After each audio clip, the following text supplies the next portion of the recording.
हिंदी साहित्य संपूर्ण घटना चक्र क्विक रिवीजन विद आरती शर्मा। दोस्तों, आपको मेरा चैनल पसंद आ रहा है तो इसे शेयर करें, लाइक करें, सब्सक्राइब करें। साथ ही साथ मेरे अगले वीडियोस के नोटिफिकेशंस को पाने के लिए बेल आइकन को प्रेस करें। दोस्तों, हमारा आज का विषय है घटना चक्र का पार्ट 30, जिसमें हम द्विवेदी युग कर रहे हैं, यानी देखते हैं पार्ट 30। चलिए शुरू करते हैं अपने अगले प्रश्न।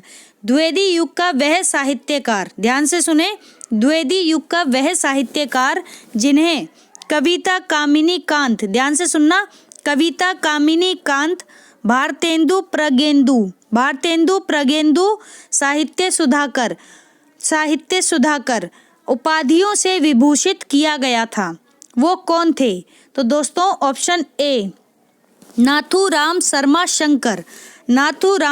शंकर को किस उपाधि से विभूषित किया गया था?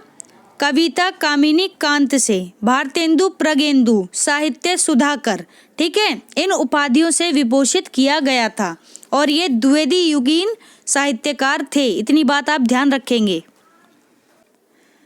कुछ व्याख्या देख लेते हैं थोड़ी सी। द्विवेदी युग के कवि नाथूराम शर्मा शंकर ब्रज भाषा के कवि थे। किस भाषा के? ब्रज भाषा के कवि थे, किंतु शीघ्र ही खड़ी बोली की ओर इनका झुकाव हो गया था। इन्होंने राजा रवि वर्मा के चित्रों के आधार पर अपनी कविताएं लिखी। ठीक है, आगे देखें। एक राजा थे रवि वर्मा, उनके चित्रों को देखकर, ठीक है, उनको आधार बनाकर इन्होंने अपनी कविताएं लिखी थी। किसने? नाथूराम शर्मा शंकर ने। ठीक है, ये समस्या पूर्ति में बड़े कुशल थे। इन्हें कविता कामिनी कांत, भारतेंदु प्रगेंदु, साहित्य सुधाकर आदि उपाधियों से विभूषित किया गया था। ठीक है, आगे देखें। अनुराग रत्न शंकर सरोज गर्भरंढा रहस्य तथा शंकर सर्वस्व इनके प्रमुख काव्य ग्रंथ हैं। कौन कौन से? अनुराग रत्न, शंकर सरोज, गर्भरंढा रहस्य, शंकर सर्वस्व क्या हैं? इनके प्रमुख काव्य ग्रंथ हैं। ये प्रायः अतिशयोक्तिपूर्ण कविता लिखते थे। ठीक है, इतनी बात याद रखें, ये प्रायः अतिशयोक्तिपूर्ण कविताएं लिखते थे। अगला प्रश्न है, ध्यान से देखें। यहाँ पर एक उक्ति दी गई है, ध्यान से सुनना। ज्ञान राशि के संचित कोश का नाम साहित्य है। ठीक है, ज्ञान राशि के संचित कोश ही का नाम साहित्य है। ये उक्ति किस साहित्यकार की है? तो दोस्तों, ऑप्शन सी महावीर प्रसाद द्विवेदी की उक्ति है। क्या? ज्ञान राशि के संचित कोश ही का नाम साहित्य है। ठीक है, ध्यान रखना, महावीर प्रसाद द्विवेदी की पंक्ति है और इन्हीं के नाम पर द्विवेदी युग भी जाना जाता है। वे साहित्य को ज्ञान राशि का संचित कोश मानते हैं, यानी उनका मानना है कि जो साहित्य है वो ज्ञान राशि का संचित कोश है। वे भाषा और साहित्य के व्यवस्थापक थे। किसके व्यवस्थापक थे? भाषा और साहित्य के। उन्होंने सरस्वती पत्रिका को इस व्यवस्थापन का माध्यम बनाया। ठीक है, किसको माध्यम बनाया? सरस्वती पत्रिका को। ठीक है, ध्यान रखना।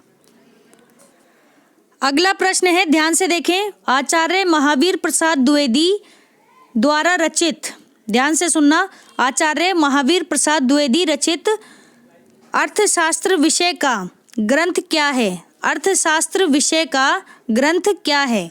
ठीक है, ऑप्शन डी संपत्ति शास्त्र इसका सही उत्तर है। किसका? आचार्य महावीर प्रसाद द्विवेदी रचित अर्थशास्त्र विषय का ग्रंथ कहा जाता है संपत्ति शास्त्र। और ये टीजीटी परीक्षा 2002 में पूछा जाने वाला प्रश्न है। ठीक है दोस्तों, थोड़ी सी व्याख्या भी देख लेते हैं। आचार्य महावीर प्रसाद द्विवेदी द्वारा रचित अर्थशास्त्र विषय का ग्रंथ है संपत्ति शास्त्र, ये अभी हमने पढ़ लिया। यह पुस्तक सन 1908 में प्रकाशित हुई। कब प्रकाशित हुई? सन 1908 में प्रकाशित हुई। जो भारत के आर्थिक राजनीतिक यथार्थ का, किसका? जो भारत के आर्थिक राजनीतिक यथार्थ का अभूतपूर्व चित्र प्रस्तुत करती है। ठीक है, जो भारत के आर्थिक राजनीतिक यथार्थ का अभूतपूर्व चित्र प्रस्तुत करती है, ये वो पुस्तक है। कौन सी? अर्थशास्त्र, यानी अर्थशास्त्र विषय है जिसमें संपत्ति शास्त्र। ठीक है, ध्यान रखना। अगला प्रश्न है, संपत्ति शास्त्र के लेखक कौन है? ये नॉर्मल भी आपसे प्रश्न पूछा जा सकता है सीधे सीधे। ठीक है, संपत्ति शास्त्र के लेखक अभी हमने पढ़े महावीर प्रसाद द्विवेदी। ठीक है, महावीर प्रसाद द्विवेदी की रचना है संपत्ति शास्त्र। अगला प्रश्न देखें दोस्तों, जूही की कली, ध्यान से सुनना। जूही की कली कविता को किस संपादक ने अपने पत्र में बिना प्रकाशित किए वापस कर दिया था? यानी वो संपादक कौन थे जिन्होंने अपने पत्र में प्रकाशित किए बिना ही जूही की कली जो कविता थी उसे वापस कर दिया था? वो कौन थे? तो ऑप्शन सी, महावीर प्रसाद द्विवेदी। महावीर प्रसाद द्विवेदी ने जूही की कली कविता को बिना प्रकाशित किए ही वापस लौटा दिया था। और ये किसकी थी? तो ये थी निराला की कविता। ठीक है, निराला की कविता थी। व्याख्या देखते हैं, ध्यान दें जरा। आचार्य महावीर प्रसाद द्विवेदी के साहित्यिक नेतृत्व, आचार्य महावीर प्रसाद द्विवेदी के साहित्यिक नेतृत्व के उत्कर्ष काल में निराला का, किसका? निराला का साहित्यिक जीवन शुरू होता है। निराला की जूही की कली, निराला की जूही की कली 1916 मुक्त छंद की कविता, कौन से छंद की?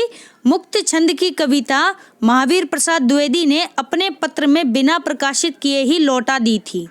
ठीक है, निराला समन्वय पत्र से जुड़े थे। फिर किससे जुड़े?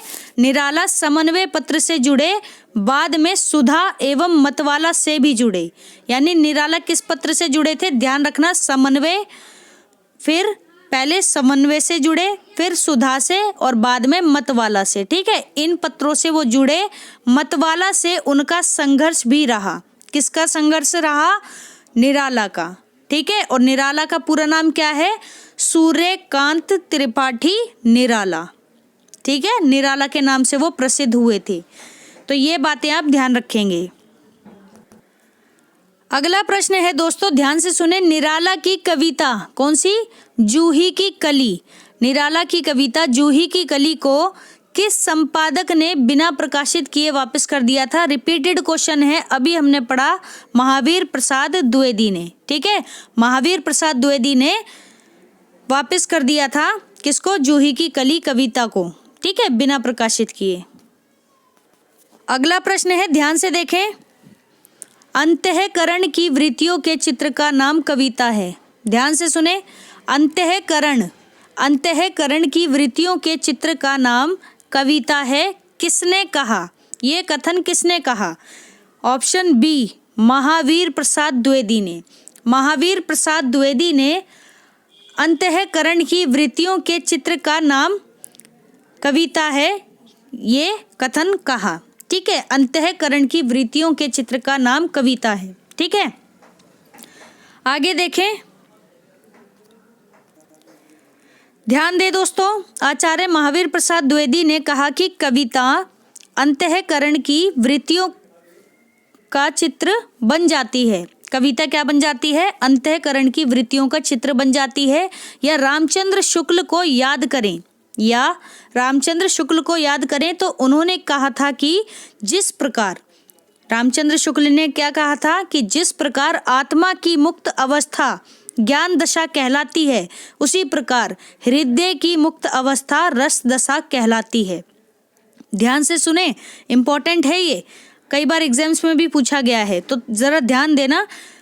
फिर से सुने, आत्मा की मुक्त अवस्था ज्ञान दशा कहलाती है, उसी प्रकार हृदय की मुक्त अवस्था रस दशा कहलाती है। तो हृदय की मुक्ति की साधना के लिए मनुष्य की वाणी जो शब्द विधान करती आई है वह कविता है। तो हृदय की मुक्ति की साधना के लिए मनुष्य की वाणी जो शब्द विधान करती आई है वह कविता है। ये किसने कहा? रामचंद्र शुक्ल ने कहा। ठीक है, ध्यान रखना। अगला प्रश्न है दोस्तों, ध्यान दें, इनमें से कौन द्विवेदी युग का कवि नहीं है? तो दोस्तों ऑप्शन बी, सोहन लाल द्विवेदी। सोहन लाल द्विवेदी द्विवेदी युग के कवि नहीं है। बाकी इनके अलावा अयोध्या सिंह उपाध्याय हरिऔध, राम नरेश त्रिपाठी, मैथिली शरण गुप्त, वेट, एक बार फिर से सुने दोस्तों, अयोध्या सिंह उपाध्याय हरिऔध, राम नरेश त्रिपाठी, मैथिली शरण गुप्त, ये सभी द्विवेदी युग के कवि हैं। और सोहन लाल द्विवेदी द्विवेदी युग के कवि नहीं है। ठीक है, इतनी बात आप ध्यान रखेंगे।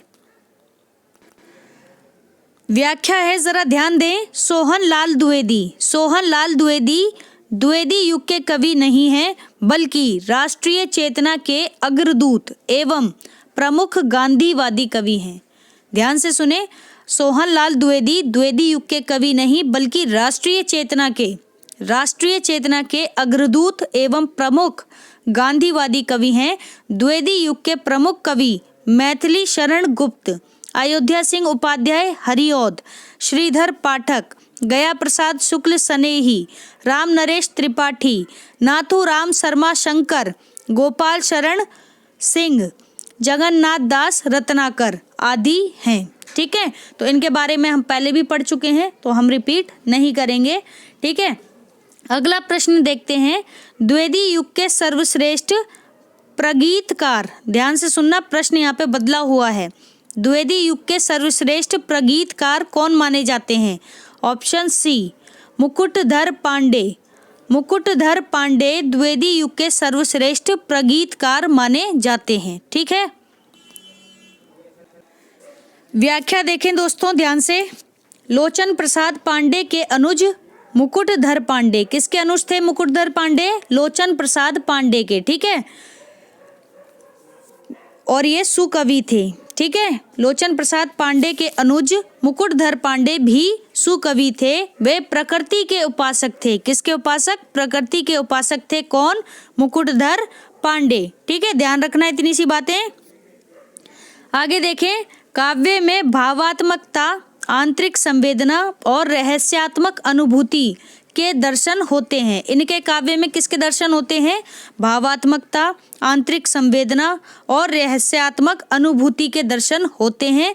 ये द्विवेदी युग के सर्वश्रेष्ठ प्रगीतकार माने जाते हैं। वस्तुतः इनके काव्य में छायावाद का पूर्वाभास मिलता है।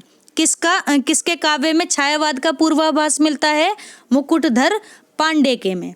ठीक है, आगे देखो, पूजा फूल तथा कानन कुसुम, ध्यान से सुनना, पूजा फूल तथा कानन कुसुम इनके प्रकाशित काव्य संकलन हैं।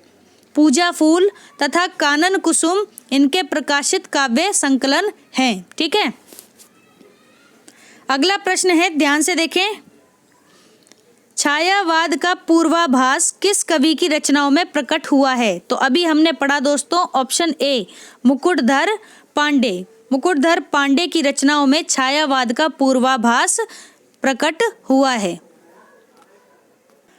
अगला प्रश्न है, ध्यान दें, किस कवि की रचनाओं में छायावाद का पूर्वाभास संलक्षित हुआ है? रिपीट हो गया है दोस्तों question. Option C, Mukutdhar Pandey. ठीक है, ध्यान रखना, मुकुटधर पांडे रिपीटेड है।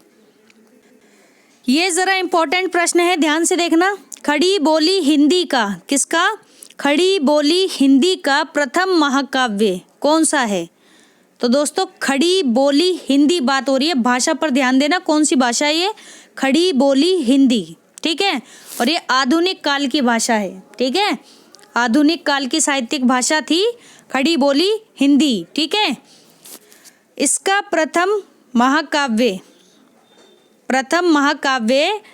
क्या है? तो दोस्तों प्रिय प्रवास, ऑप्शन सी। ठीक है, प्रिय प्रवास खड़ी बोली हिंदी का प्रथम महाकाव्य है।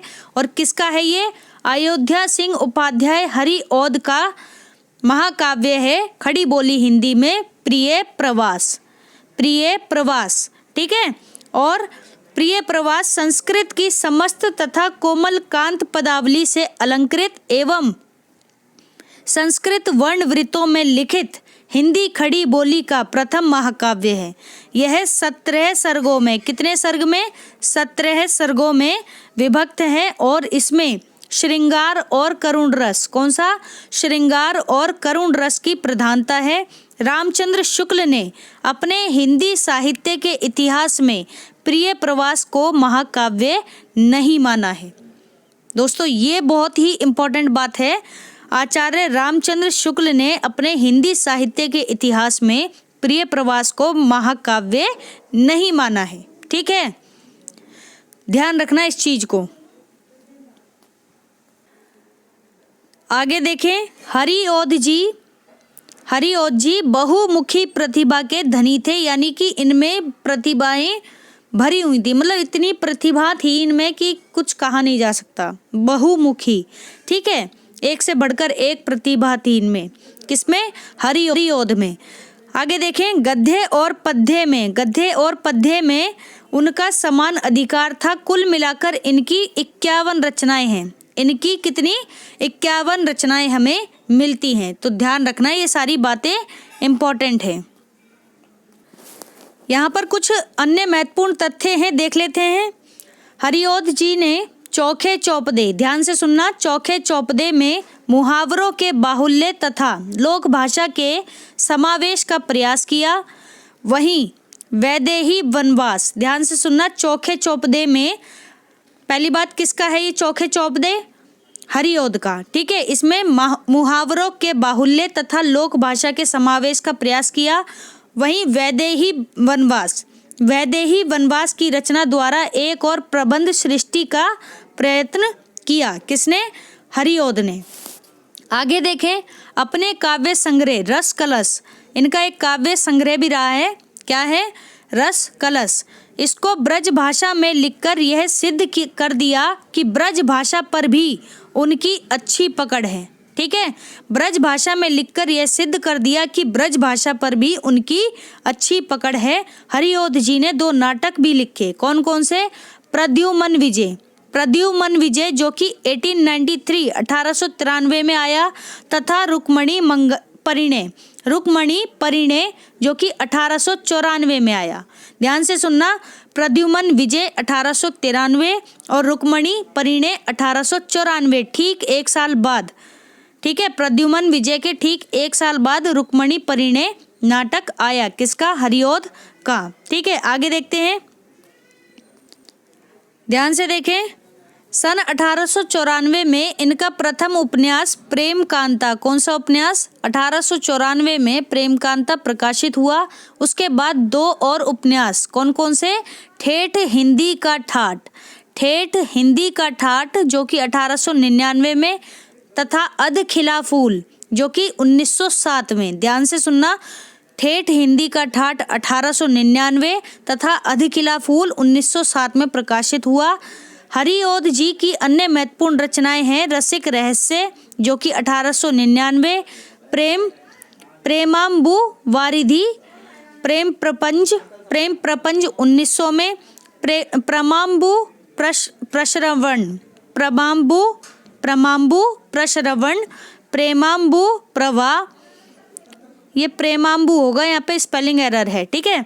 प्रेमाम्बु प्रवाह जो कि 1901 में, प्रेम पुष्पहार जो कि 1904 में, उद्बोधन 1906, काव्योपवन 1909, कर्मवीर 1916 और ऋतु मुकर 1917, पद्म प्रसून 1925 तथा पद्म प्रमोद, ठीक है। ये सभी जो हैं इनकी महत्वपूर्ण रचनाएं हैं, आप स्क्रीनशॉट ले सकते हैं, ठीक। आगे देखते हैं, कल्पलता, बोलचाल, पारिजात, ध्यान से सुनना, कल्पलता, बोलचाल, पारिजात तथा हरिऔध सतसई जैसे मुक्तक काव्य के अलावा कबीर वचनावली, साहित्य संदर्भ तथा हिंदी भाषा और साहित्य का विकास, आलोचनात्मक कृतियों की रचना भी हरिऔध ने की है, ठीक है। कौन कौन सी इनकी आलोचनात्मक कृतियां हैं? कबीर वचनावली, साहित्य संदर्भ तथा हिंदी भाषा और साहित्य का विकास, ये इनकी आलोचनात्मक कृतियां हैं। ठीक, आगे देखें। सन 1924 में इन्होंने हिंदी साहित्य सम्मेलन के प्रधान पद को भी सुशोभित किया था। किन्होंने? हरिऔध ने। ठीक है, 1924 में। फिर है खड़ी बोली का प्रथम महाकवि, ध्यान से सुनना, खड़ी बोली का प्रथम महाकवि होने का श्रेय भी हरिऔध जी को ही प्राप्त हुआ है। और इनका खड़ी बोली का प्रथम महाकाव्य कौन सा था? अभी हमने पढ़ा, प्रिय प्रवास। इतनी बातें आप ध्यान रखेंगे। ठीक है, यहाँ पर है भी अगला प्रश्न, खड़ी बोली हिंदी का आधुनिक कालीन प्रथम महाकाव्य कौन सा है? तो अभी हमने देखा प्रिय प्रवास। ठीक है, ये कुछ बातें हैं, आप ध्यान रखेंगे। दोस्तों, हमारा आज का वीडियो यहीं समाप्त होता है। Thanks for watching. अगर आपको मेरे वीडियोस पसंद आ रहे हैं तो इन्हें लाइक करें, शेयर करें, मेरे चैनल को सब्सक्राइब करें, साथ ही साथ मेरे वीडियोस के अगले नोटिफिकेशंस को पाने के लिए बेल आइकन को प्रेस करें। धन्यवाद दोस्तों।